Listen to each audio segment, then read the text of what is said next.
we are going into Tadasana today. We'll need a block and a strap, so have that close by. We will be using them. With traditional Tadasana, often we're taught with the feet together. There is also another way of doing Tadasana, and that's taking the feet a hip distance apart.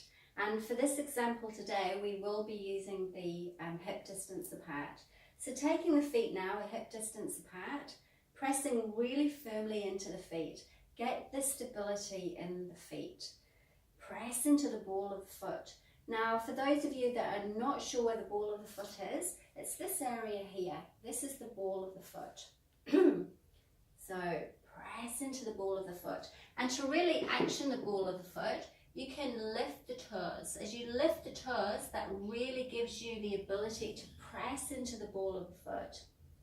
As you do that, you're going to widen your toes. So take your toes, your big toe away from your little toe. Really extend the toes away from each other and then release the toes down. Still maintaining the press of the ball of the foot. Okay, now we come to the ankles. Very common thing that can happen with the ankles is the inner ankle drops in. As the inner ankle drops in, there's a collapse in the arch. We need that beautiful arch in the foot to support not only the foot but also the leg. So by lifting that inner ankle up, it gives you this beautiful arch. The inner ankles then are in line with the outer ankle.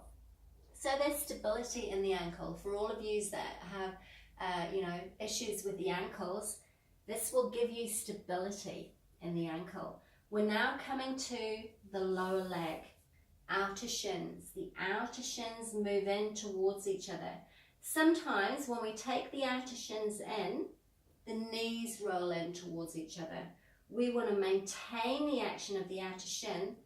Does actually come from the ball, the press of the ball of the foot as well. We want to maintain that action in and widen the knee from inner to outer. So now we have this beautiful line. Lift the kneecaps up. So the kneecaps are firm without locking into the back knee.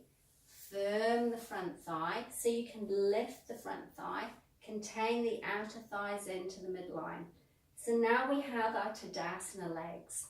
Really strong, firm feet that lead into really strong, firm legs. Gives us strength in our lower body. To actually find the positioning of our pelvis, I find the block really helpful. So we're going to take the block on its widest width and we're going to place it to the top of the thigh, the very top of the inner thigh. Just bend the knees for this to get that block into position. Now grip the block with your inner thighs. You'll notice as you grip the block with the inner thighs, the outer thighs come in naturally, and this is the action we want. To now have a understanding of where the pelvis needs to go.